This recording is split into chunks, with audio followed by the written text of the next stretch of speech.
There comes a moment in every life when the ground beneath us seems to shift.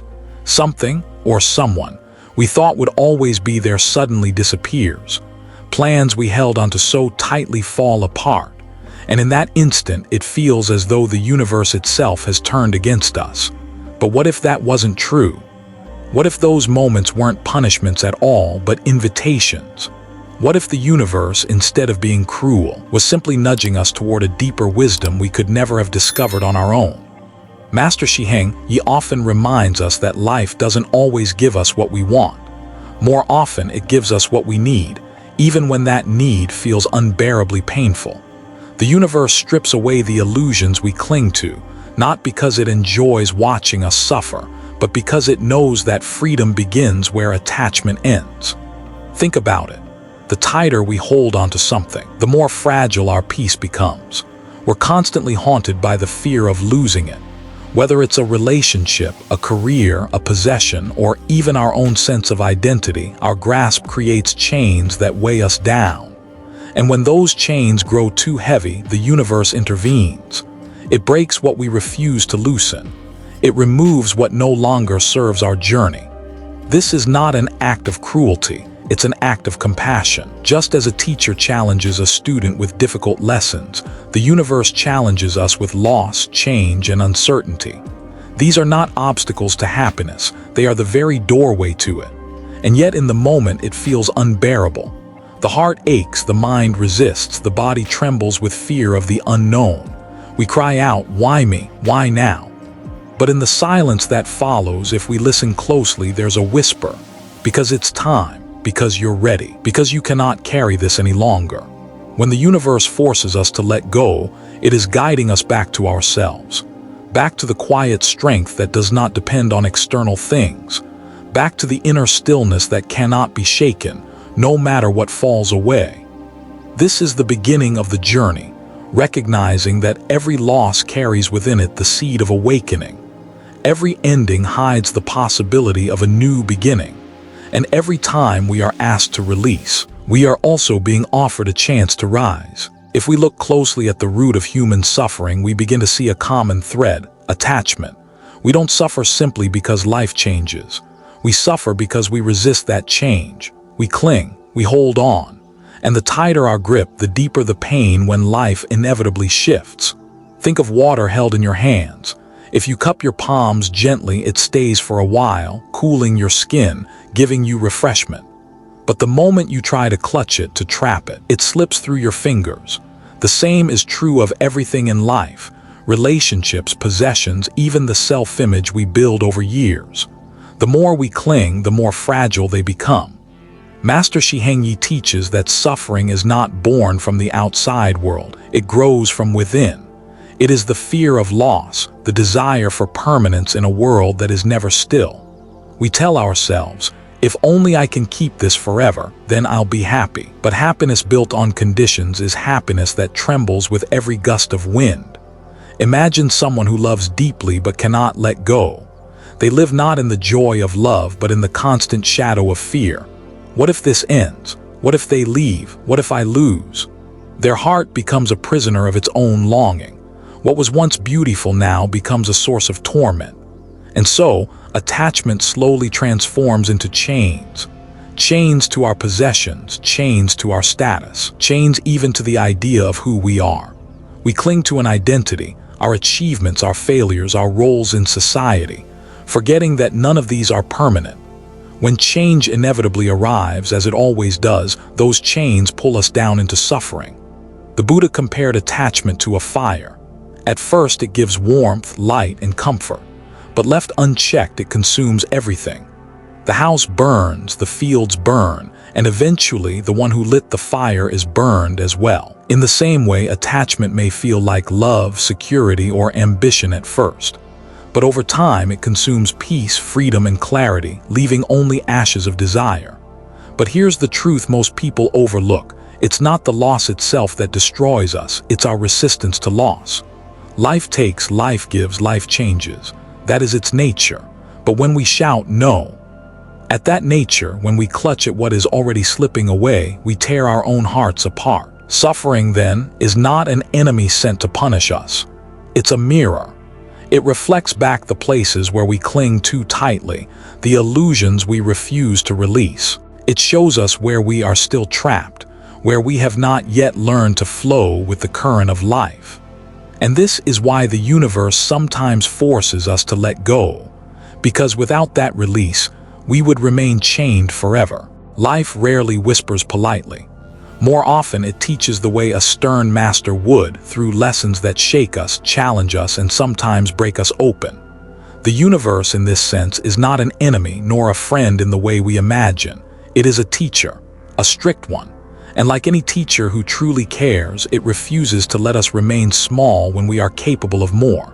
Think about the moments that shaped you most. Were they moments of comfort or moments of challenge? Most likely it was the heartbreaks, the failures, the losses, the nights you thought you would not survive, that carved the deepest wisdom into your soul. In those very trials, the universe was instructing you. You are stronger than you believe. You can endure more than you imagine, and you must let go of what no longer serves you. But the problem is we resist.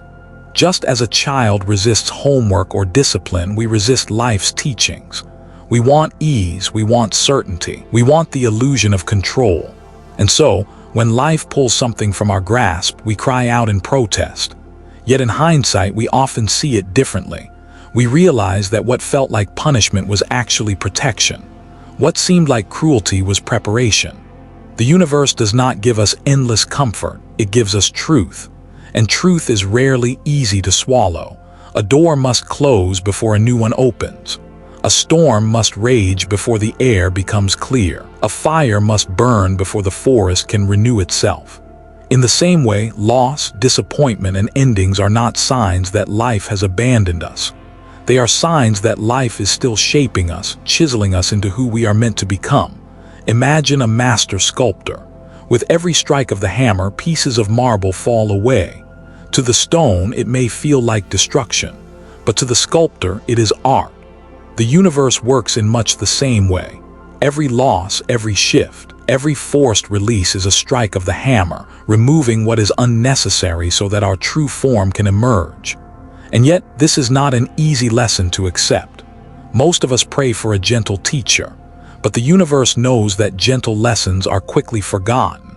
The harsh ones, those that sear into the heart, stay with us forever. That is why the universe teaches through endings, through letting go, through change we cannot control. It may not be the teacher we wanted, but it is the teacher we need. If letting go is the path to freedom, why does it feel so impossible? Why does every fiber of our being resist it? The answer lies in the nature of the human mind, especially the part we call the ego. The ego is a master of control. It wants certainty, predictability, and permanence. It builds a story of who we are and clings desperately to that story, terrified of anything that threatens it. When life asks us to release, the ego whispers, "If you let go, you will lose yourself. Without this person, this identity, this possession, you are nothing." And so we grip tighter.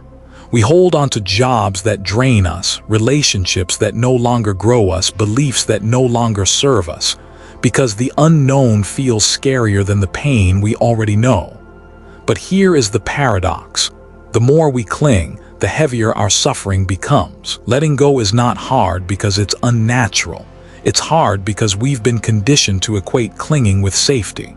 From childhood, we were taught to grasp, to hold our toys, to keep our grades, to secure love and approval. Rarely were we taught the art of release. To let go feels like death to the ego, and in a way it is.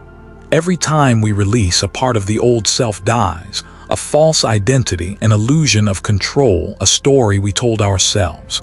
And death, even the symbolic kind, always feels terrifying. Think of a bird in a cage. The door opens, but the bird does not fly out. Why? Because the cage, though confining, feels familiar. Freedom, though beautiful, feels uncertain. In the same way, many of us stay trapped in cages of our own making, not because the door is locked, but because stepping into the unknown feels unbearable. Yet, it is only when the bird dares to leave the cage that it discovers the vastness of the sky. And it is only when we dare to let go that we discover how light we can truly become. Letting go is difficult because it requires trust. Trust in life, trust in the unseen, trust that what is leaving is making space for something greater. Without that trust, the mind clings, the heart resists, and the body trembles at every change. This is why the universe sometimes steps in so forcefully.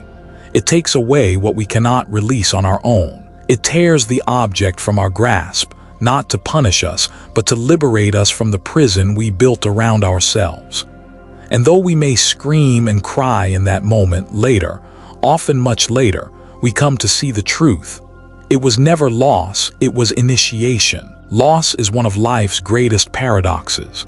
It arrives like a storm, sudden, merciless, tearing through everything we thought was stable. In the beginning, it feels like pure destruction. The emptiness it leaves behind can feel unbearable, as if a part of us has been carved out and will never return.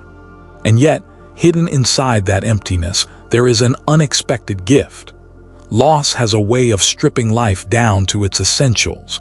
It takes away the noise, the illusions, the distractions, and in their absence, what truly matters is revealed. Think about the times when you've lost something you thought you could never live without.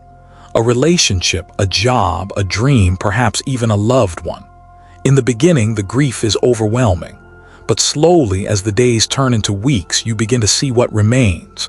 You notice the small joys you had overlooked, the kindness of a friend, the warmth of sunlight, the simple gift of being alive. Loss sharpens your vision. It forces you to see what you could not see before. Master Shiheng Yi often says, "What you lose teaches you more than what you gain." And it's true. Gain can inflate the ego, but loss humbles it. Gain can distract us, but loss wakes us up. Gain makes us think we are in control, but loss reminds us that control was never ours to begin with. There is power in that realization, because once you understand that nothing is permanent, you stop wasting energy trying to cling. You begin to live more fully in the present, savoring what is here now, knowing it may not always be. Loss also makes space. When one door closes, another can open, but not before. If your hands are full, you cannot receive what the universe is offering. Only when something is taken from you, only when your grip is loosened, do your hands become open again. In this way, loss is not the end of life, but the clearing of ground for new life to grow. The tree must shed its leaves to prepare for spring. The night must fall before the dawn can rise. And we too must release before we can be renewed. Yes, loss hurts. It cuts deeply. But pain itself can be a teacher. It humbles the heart, expands compassion, and deepens understanding. People who have suffered loss often carry a kind of quiet strength, a gentleness that comes from knowing the fragility of life, and a wisdom that cannot be learned from books. This is the hidden power of loss. It is not here to destroy us. It is here to transform us, to remind us that beneath everything we cling to, there is something greater waiting to emerge. Have you ever noticed how the words letting go can sound like surrender, like weakness, as if you failed at something? Many people confuse letting go with giving up. They think that if they release a person, a memory, or even a dream, it means they have lost. But the truth is, letting go is not defeat, it is liberation. Imagine holding a rope that is burning your hands. The harder you cling, the deeper the pain cuts into your skin. At some point, releasing that rope isn't about quitting, it's about saving yourself from unnecessary suffering. That is what letting go truly means. It's not abandonment of life, but an act of compassion for yourself. Think about relationships. Sometimes we hold on to people not because love remains, but because fear whispers. If you let them go, you'll be empty. And so we cling. But love that is forced becomes a prison, and love that flows freely becomes a blessing. Letting go doesn't mean you never loved. It means you loved so deeply that you no longer need to cage that person nor yourself. The Buddha once said that clinging is the root of suffering. Letting go, then, is not a loss. It is freedom. It's like unclenching your fist after holding on for too long. The air feels different, lighter, almost sacred. This applies not just to people, but to our ambitions, our possessions, and even our identities. We chase achievements, thinking they define us. We collect things, thinking they will make us whole. But when the time comes to release them, most of us resist. We think, if I stop chasing, who will I be? Yet here's the paradox. Only when you let go of the chase do you finally discover who you really are. Letting go is an act of courage.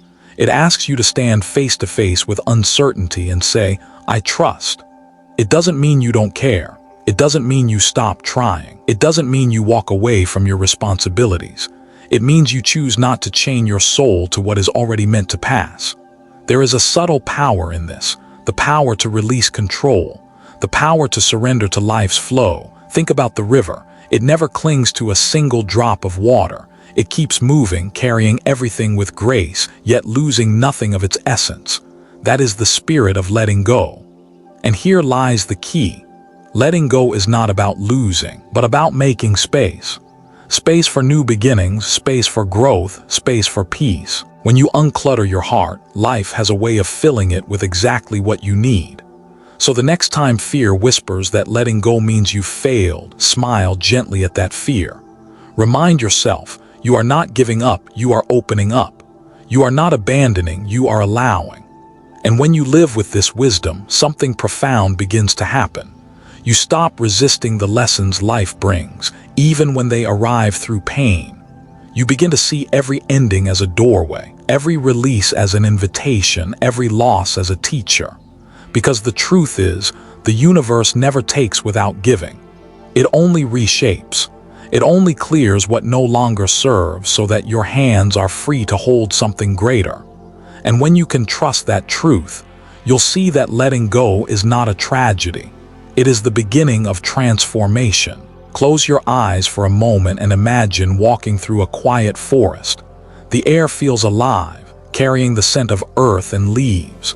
Sunlight filters through the canopy, painting golden patterns on the ground.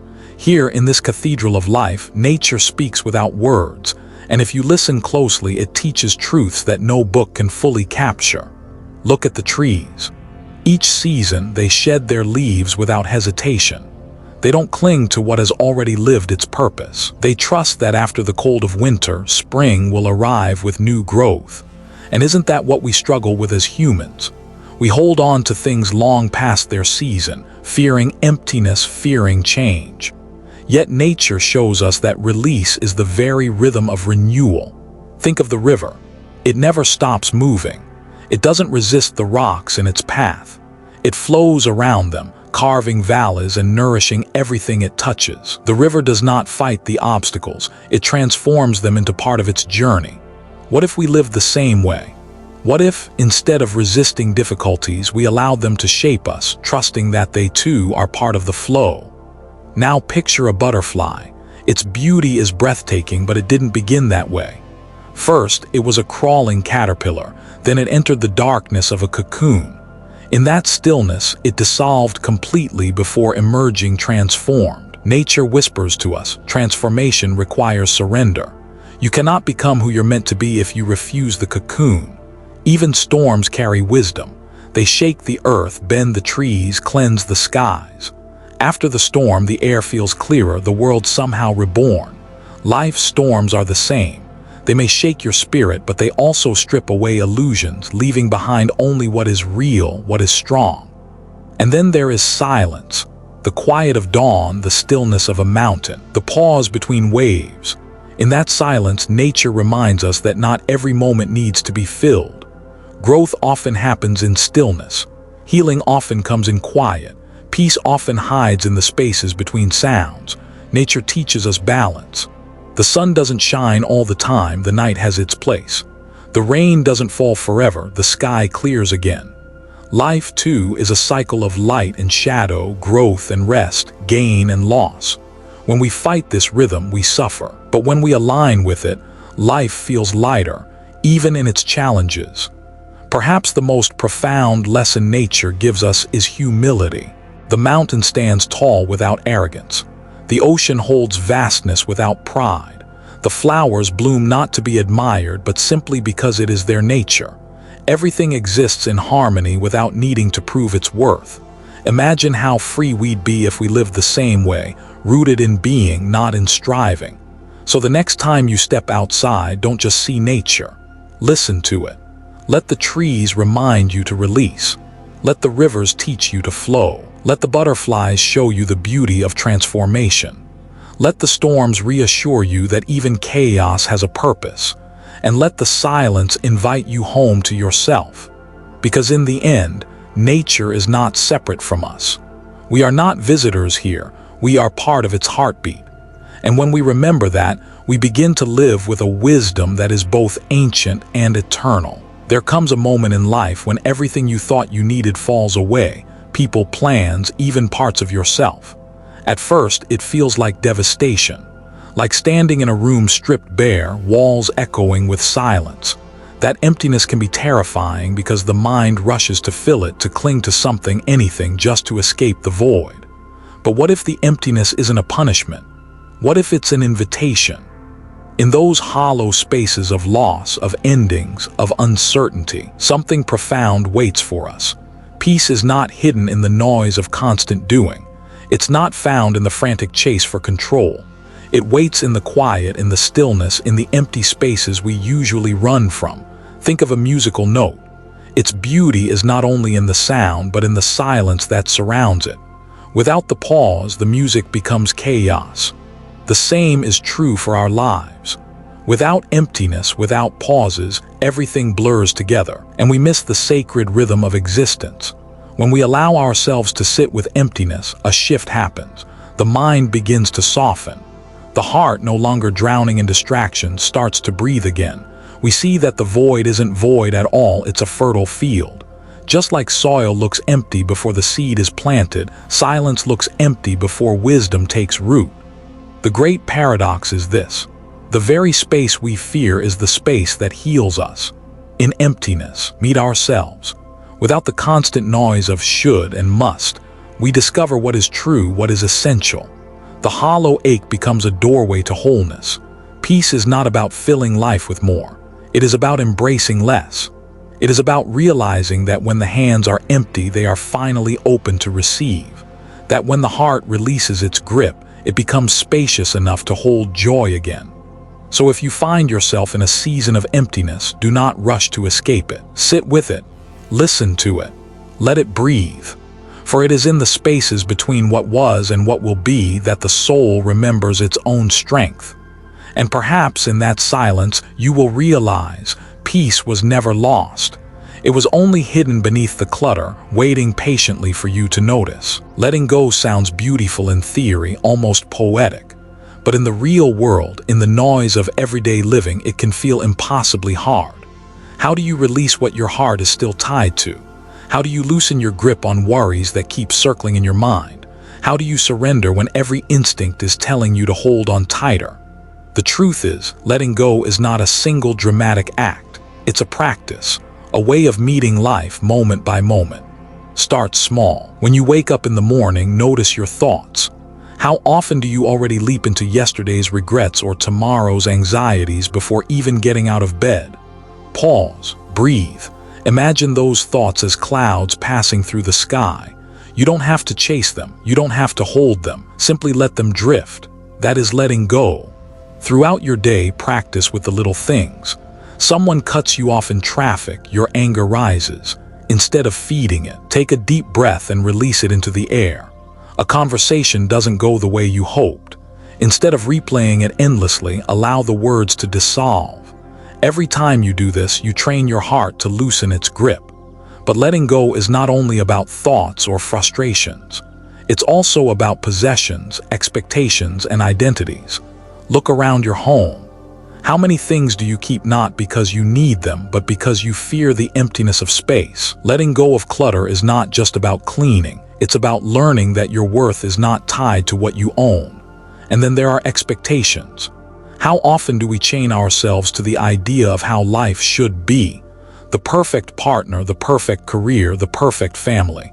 These expectations are heavy. They crush us silently. But the moment we release them, we discover freedom. We begin to see life not as it should be, but as it is. And in that acceptance, peace begins to bloom. The most delicate practice of letting go is with relationships. Sometimes we must release people we love not out of bitterness, but out of wisdom. Not every soul is meant to walk the whole journey with us. Some are there for a season to teach us, to challenge us, to awaken us. Holding on when their time has passed only deepens suffering. Letting go honors both their path and ours. This practice is not about abandoning life. It's about living it more fully. When your hands are free from grasping, they can touch the present moment with clarity. When your heart is no longer bound by resistance, it can finally feel joy again. Letting go is not something you achieve once and forget. It is something you return to daily, like tending a garden. And with each release, whether of a thought, a fear, an object, or even a relationship, you make space. Space for peace. Space for love. Space for life itself to move through you, unblocked, unhindered, alive. At the end of this journey, one truth shines brighter than all the rest. Letting go is not about losing. It is about receiving. Every time life asks us to release, it is not stripping us bare for cruelty's sake. It is opening our hands so that we may finally hold what is real, what is timeless, what is ours in the deepest sense. We spend so much of life clutching onto people, onto things, onto stories about who we are and how the world should be. That grip feels safe, but in reality it makes us heavy. It ties us to fear. It keeps us from seeing the vastness of what life is offering. The moment we loosen our grasp, even just a little, something shifts. A lightness comes in. A peace we didn't know we were starving for begins to bloom. The gift of letting go is freedom. Freedom from the past that no longer defines you. Freedom from the worries that never truly protected you. Freedom from the illusions that kept you small. And in that freedom you discover space. Space to breathe, to grow, to love without chains, to live without fear. The gift of letting go is wisdom. You begin to see life not as a battlefield, but as a teacher. You understand that endings are not failures, they are openings. You see that loss, while painful, can also be holy because it carves out the place where new life can enter. And perhaps the greatest gift of all is love. When you release the need to control, to possess, to hold things tighter than they were meant to be held, your heart softens. You begin to love more purely, without demand, without fear. You realize that nothing real can ever be lost. What is true, what is yours in essence, will always remain. So as this chapter closes, pause for a moment. Feel the weight you've been carrying. Ask yourself, what am I still gripping so tightly that it keeps me from peace? Then take a breath, and with that breath, imagine placing it gently into the hands of the universe. Trust that you are not emptying yourself, but making room for the sacred. Because the secret is this: letting go is not the end of the story. It is the beginning. It is the door through which life pours in. It is the way we return home, to peace, to freedom, to love, to ourselves. And that is the quiet, powerful gift waiting for you all along. If these words touch something within you, take a quiet moment to carry them into your own life. And if this journey has resonated with your heart, I invite you to walk further with us. Subscribe to Zen Buddhism Wisdom, so together we can continue exploring the teachings that bring peace, clarity, and meaning to our days. Share this with someone who might need a gentle reminder of life's deeper truths. And may your path, wherever it leads, be filled with light and stillness.